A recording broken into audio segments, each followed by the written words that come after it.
Good afternoon. My name is Joyce Ackerbaum Cox. Welcome to part 5 of our 6-part series that we have called Nationalizing, Competitiveness, and Noncompete Law, Criminal Antitrust, and Federal Efforts to Curtail No-Poach and Non-Compete Agreements. It is a mouthful, and we have some very interesting information for you here today. Together with John Siegel, who sits in our New York office, he and I co-chair the Baker-Hostetler Non-Compete and Trade Secrets Group.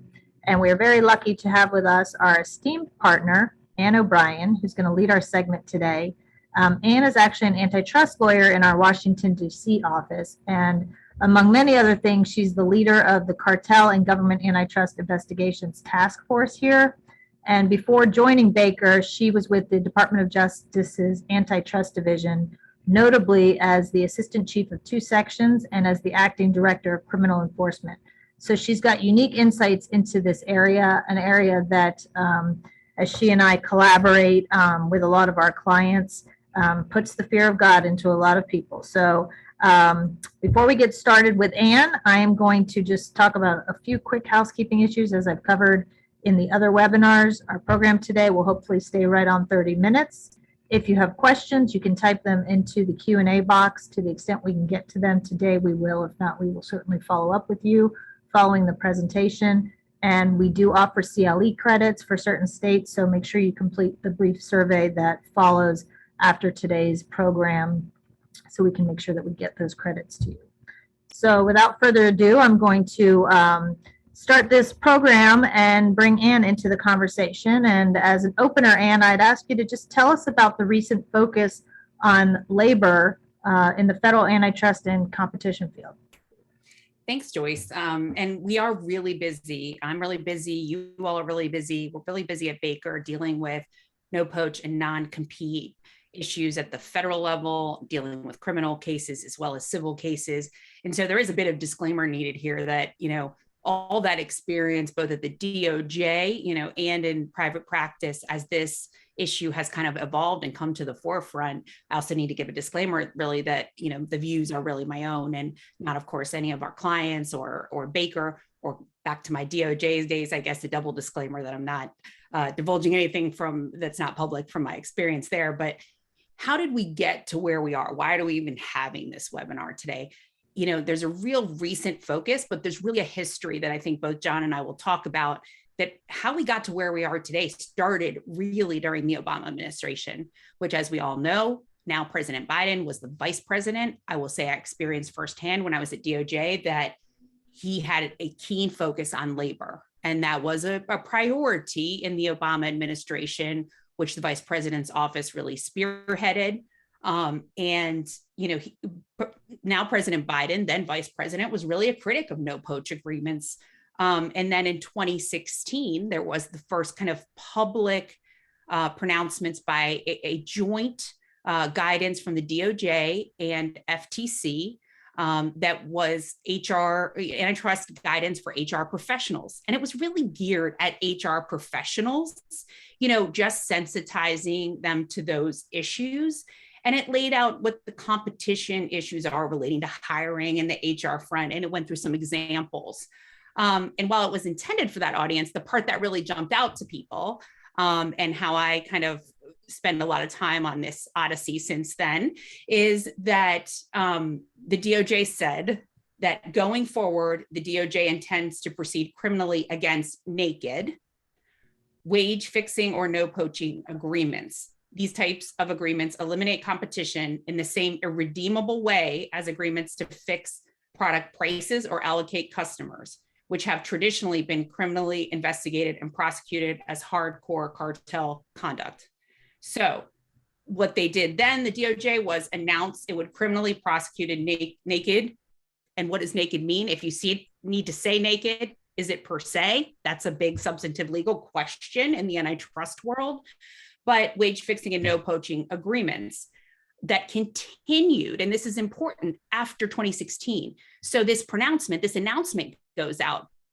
They took the public position, the antitrust division, that if there was alleged agreements to not poach each other's customers, and those existed but continued after 2016, they would be subject to criminal prosecution. So there's a really procedural retroactivity there, applications. And so then the Obama administration ends, the antitrust, division leadership comes in, the political leadership in the Trump administration, and they really doubled down on the guidance. There was a question, what will happen? But they doubled down, and the head, the political head, the assistant attorney general at the time, he was promising that criminal cases were imminent. And then everyone waited 4 years. And then I left the government and I came into private practice, and Joyce and many others brought me in to kind of really say, people, these are coming. These cases are coming. They're going to do this criminally. And that was hard for a lot of people to swallow, to say, this is stuff that's been litigated in the employment context. I know, narrowly tailored, it's just non-solicit. It's not non-compete. Well, those cases came in the criminal context. In 2020, we had a series of cases, 3 cases in rapid succession in 2020.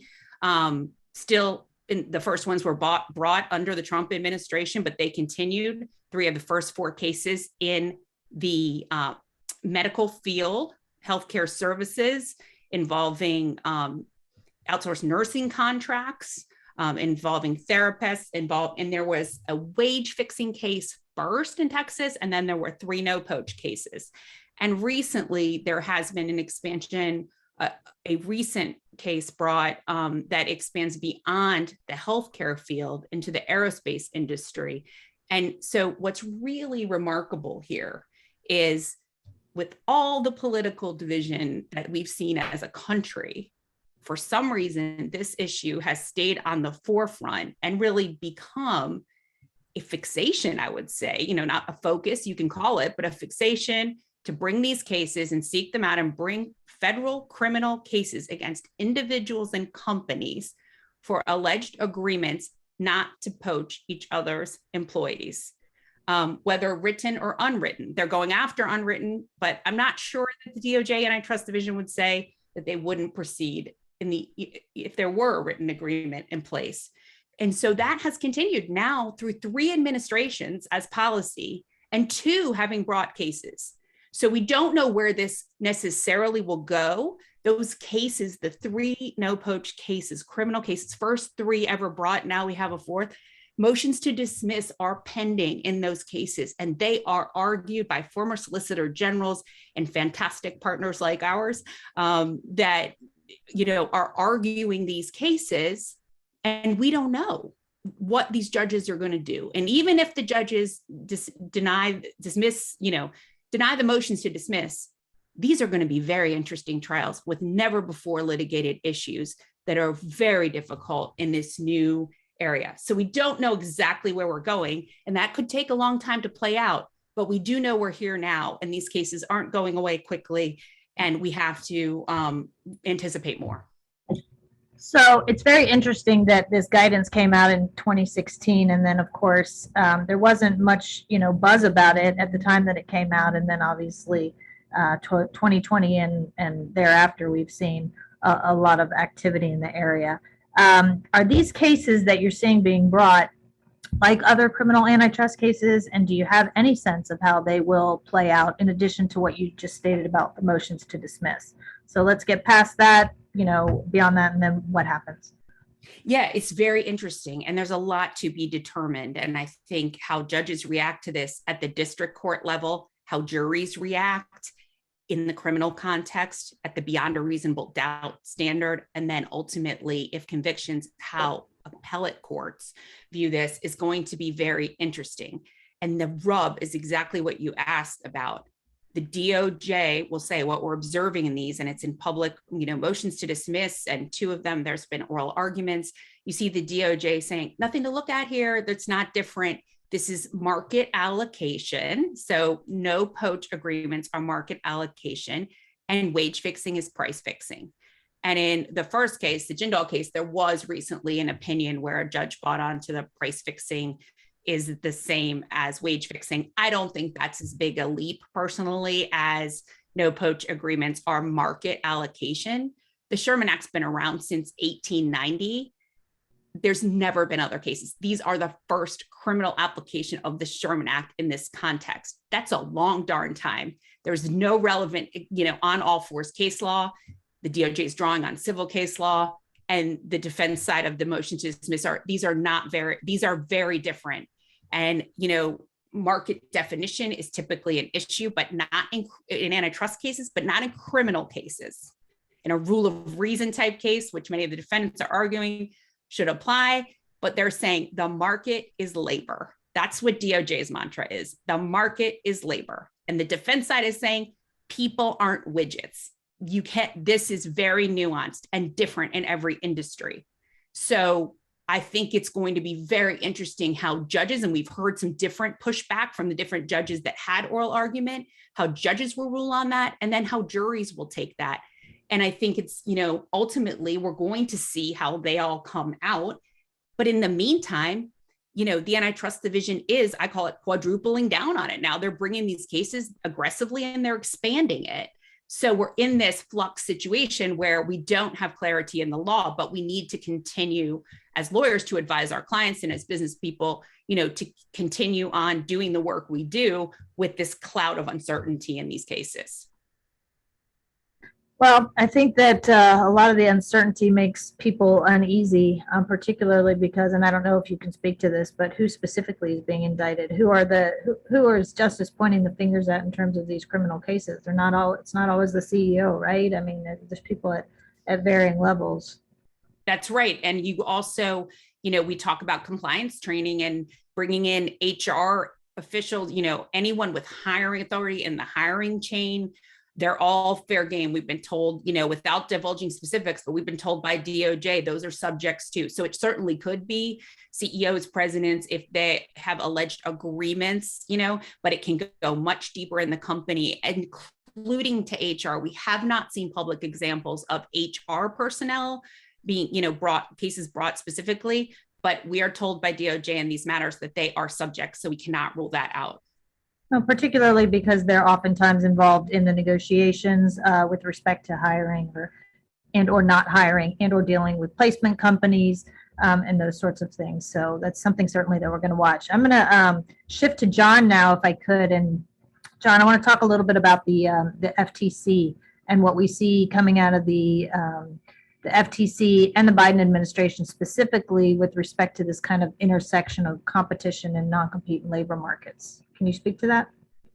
Well, I can speak to what's happened. I'm not in the predicting business and I can't see behind the curtain, but there's basically been two steps taken thus far. The first was the Biden executive order that in this particular area directed the Federal Trade Commission to take steps to curtail the use of unfair non-competes.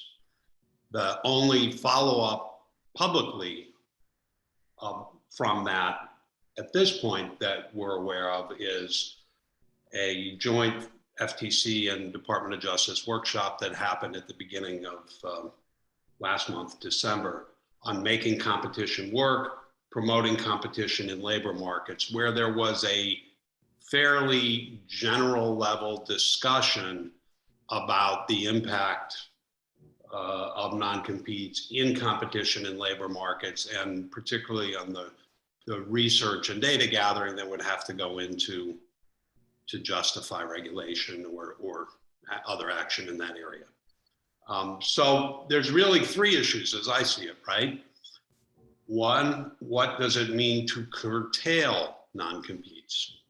That can range from everything to prohibiting them, to limiting them, to offering guidance on how they should be used. No tipping of the hat as to where the FTC is going in terms of the reach of what it may do. Secondly, what are unfair non-competes? Many of us argue all the time that there are applications and uses of non-competes that aren't unfair, that fall within the customary rule of reason analysis. And so what the FTC will deem to be unfair is obviously the big issue. And then thirdly, the sort of underlying all this is what is the impact of non-competes and other restrictive agreements on labor markets? I think the underlying theory of regulation or action here is probably most succinctly stated by Tim Wu, who's the president's advisor, the Columbia Law professor now working in the White House, who wrote in his book, The Curse of Business, today, concentrated economic power is used to avoid raising wages, to insist on intense conditions of employment, to abuse non-compete agreements. The more power a firm or industry enjoys, the easier it is to prevent employees from getting too much of the returns. Well, based on that, I think it's reasonable, it's logical to expect that non-competes would be more prevalent in highly concentrated industries. But it's not clear that that kind of sectoral concentration or analysis and its impact on the use of non-competes in the marketplace is the type of research that's going to be the basis for any potential FTC action or rulemaking, nor perhaps is there a sufficient research record or empirical record to act on those issues. So a lot of uncertainty in this area as well. What are some of the issues or concerns that can be raised or are being raised with respect to a potential FTC action? Yeah, and look, I'm not in the predicting business. Maybe I'm being a little bit more of an advocate than an analyst here, but clearly any action by the FTC in this area that's customarily been governed by state law is going to be subject to challenge in terms of the FTC's authority to act. There's an incredibly dynamic environment that we began to touch on last month in the webinar of state law changes in recent areas. I mean, if ever there's an example of the states being laboratories of democracy, as Justice Brandeis put it, to try out different approaches, different regulatory and legislative approaches, it's here where states are going in all kinds of different directions, not only in terms of what restrictions or prohibitions they're putting on non-competes, but states are going in diametrically opposite directions in terms of whether they consider non-solicitation agreements to be within or outside the ambit of these pieces of legislation. Causation, it's hard to identify. Do non-competes cause lower wages or a lack of competition for employees? That's a big empirical question, and it's hard to research. One point some have been making is, there's a lot of research on correlations between non-competes and wages in certain circumstances. But as the HR and employment professionals on this call certainly know better than anyone, various types of restrictive covenants are most often bundled together. And so research that looks at the impact of non-competes, it's very hard to sort out what's the impact of non-competes versus notice provisions versus non-solicitation agreements, et cetera. And the lack of correlation to me is indicated in some ways by, I've read for the last several years the filings in federal courts under the DTSA across the country every day. Very few of the companies involved in those cases are companies that would be on anyone's watch list for potential, market power, antitrust type of claims or arguments. A lot of the companies that people look at as being potentially subject to antitrust issues, particularly in the tech industry, they're based in California and they don't have non-competes. So the sectoral analysis and how it plays out here is really interesting, as well as, what positions or types of employees is the FTC really looking at? Therefore, what is the impact on wages and on competition? These are the kinds of issues we'd expect to surface that many of us will be raising if and when the FTC starts an actual rulemaking process. And I realize I'm raising more questions than I'm giving answers, but as I say, we're not in the predicting business. We're just following developments, and thus far, the FTC has not really tipped its hand.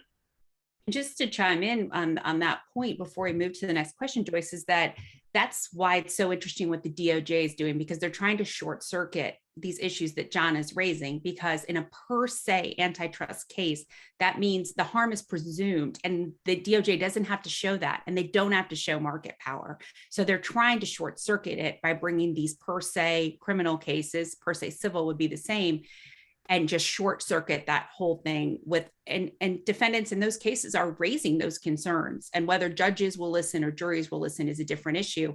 But a per se case in essence cuts off, these ancillary and market power issues that you would have to address in a civil rule of reason case. Yeah, what's clear is that there's going to be a lot of changes. Certainly, if there's anything done by the FTC at a federal level, certainly as the DOJ continues with its pursuit and as states continue to pass various laws. And as practitioners, we're going to have to really look at giving advice to our clients that help them really protect their assets and their trade secrets, because that's generally when, and I've litigated as of you guys, from an employment lawyer's perspective on all sides of this. And generally people, when companies are going after somebody who's left, they're concerned that they're going to take the information that's confidential that they've spent a lot of time investing in and building, and they're going to use that at a competitor to their disadvantage, or I should say, and that includes the assets of people that they've invested in and developed and whatnot. So we're going to have to be looking at a lot more creative ways to do that. And I guess that's a good tee-off question for you, Anne. What are some takeaways that the folks on this webinar can go away with that speaks to, the current level of the Department of Justice's focus on labor here, and certainly the criminalization of agreements that a lot of which have been in place for a long time. I mean, I know one of the top ones that we want to talk about is reviewing agreements very, carefully that are in place, because I know in a lot, and again, depending on the state, I often see clauses that say you shall not solicit, hire, et cetera. And that word hire has become a real problem in addition to some of these other things. So Anne, can you speak to giving some concrete takeaways here? Yeah, we'll try to give concrete takeaways. And, Joyce, I do many calls with you where we're called upon, whether the client comes from an antitrust angle or a labor and employment angle, they're struggling with these intersection of the two areas. And I saw we had a question from the audience about really the $64,000 question or $64 million question. What's the difference between civil and criminal? I will say one thing we can say, and Joyce, counsels clients, as does John, but I've been on many calls with Joyce where when you're talking about, we haven't seen DOJ go after the individual agreement, between employer, employee, that traditional non-compete or non-solicit when a high value person that might hold trade secrets moves. What we're seeing is criminal focus, and the tech cases, while not criminal from years back, did focus on this as well. Discussions between horizontal competitors. And so I think the Aya case that all of us, the three of us I know, have followed, but someone asked, what's an example? The Aya case that made its way up to the Ninth Circuit is a good elucidation of some of those, where's the line? And that was stuff that the court deemed to fall on the okay side of the line. But where the big stakes problems are agreements with competitors. And it's a very important point. Who are your competitors? And, Joyce and I have been on many calls with clients saying, you can't think of this in a traditional way, like a vendor, a supplier, you are not in the same market, so you're not competitors, because of the DOJ's view that competitors are competing for labor. So an outsource or a vendor agreement, we're seeing this, in the recent cases brought, but it's just a reality that is troubling to many of us, that you can't leave that as face value as a safe haven, right? This is just a supplier agreement or vendor agreement. So I think we really should focus on, if you could compete for labor, what should you do and not do in negotiations, written agreements, and even more importantly, CEO to CEO meetings, HR to HR meetings, business people to business people meetings, and trying to negotiate those. So, the key to antitrust, the good side of antitrust, is to make sure and self-servingly state this as much as you can to competitors and do training on it, that you make hiring and wage decisions unilaterally. It is your company's decision unilaterally based on your specific needs and wants to hire the people that are right for your company. Very, very heightened being careful when talking to competitors. And, business people want to talk to other business people, and that's understandable. But really, if the issues are going to come up, regarding hiring or wages or even the formulas for those, that's an issue. And lawyers really, it's self-serving to say that as lawyers, but lawyers should be involved in those. What really gets you in hot water? Do not exchange competitively sensitive information, including even at a general level, what you might consider an information exchange and DOJ might not.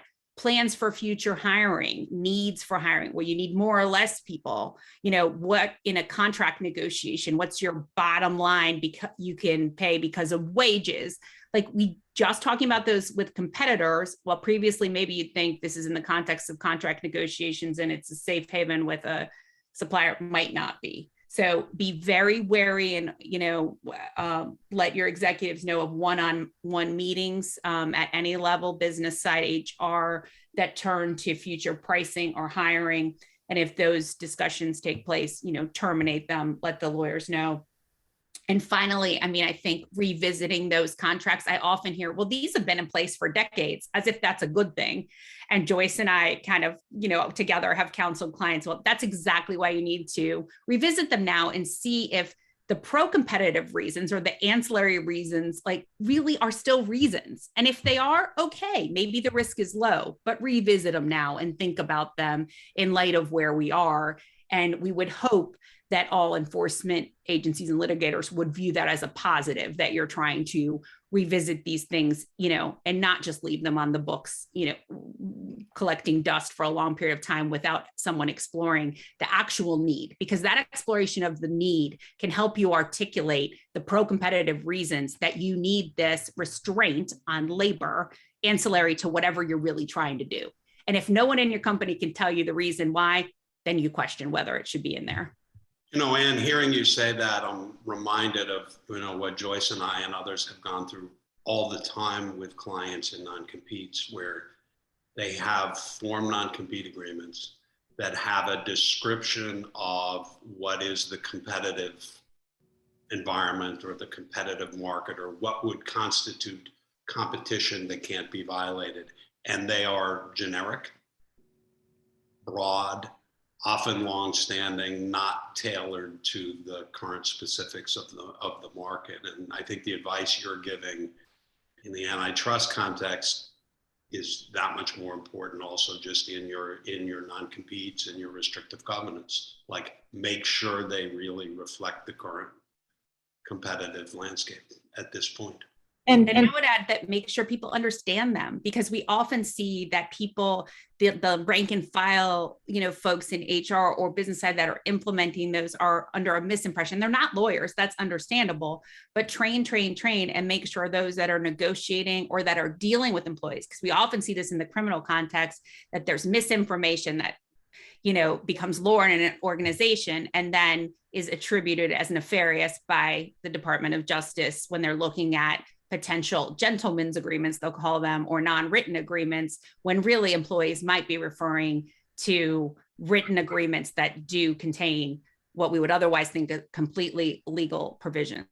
One other note, not really on our agenda today, but to flag from a litigator's point of view, when you're settling a non-compete or other restrictive covenant case, over the years, many of us have had settlement agreements with bilateral agreements not to hire or unilateral no poach agreements. Got to be very careful about those now.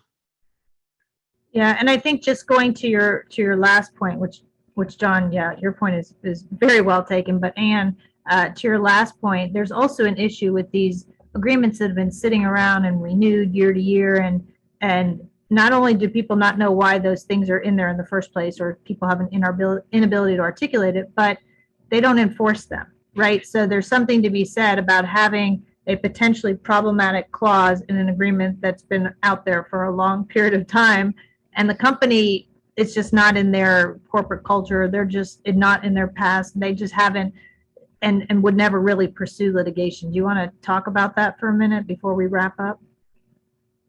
I just think that when I hear that we never really enforce them, it's one, a reason to revisit why you have them, and two, really not helpful in a potentially criminal investigation where you're, by saying that, potentially foreclosing the argument that you're relying on those non-competes and not a gentleman's agreement. It sounds and looks nefarious to the DOJ, whether it is or not. So that is very problematic. And you're right, we do see that quite a bit. So I think the one takeaway for everybody on this call is, to the extent you've got these agreements, particularly with potential competitors and or others, we need to be taking a look at those agreements and seeing how they need to be revised, among some other things with respect to training and other things. So John, I'll turn it over to you to wrap up. Yeah, I've nothing further. This is, as you said at the beginning, Joyce, the 5th of our 6-month series. Next, the second Tuesday in February will be our wrap-up session, which is February 9th at the same time. And Joyce and I will attempt to summarize this in terms of, not just the trends, but the things that people dealing with these issues in their businesses need to deal with, right now this year, to look forward to the fact that the world, certainly in terms of non-competes, in terms of no poach agreements, in terms of state law, and potentially in terms of federal law, is changing very rapidly. So we appreciate your joining. Thank you, Ann, for a great and really learned presentation. And if you have questions, feel free to reach out to Joyce or me directly by email afterwards, and hope to see you on February 9th. Thanks. Thank you, everyone. Have a good day.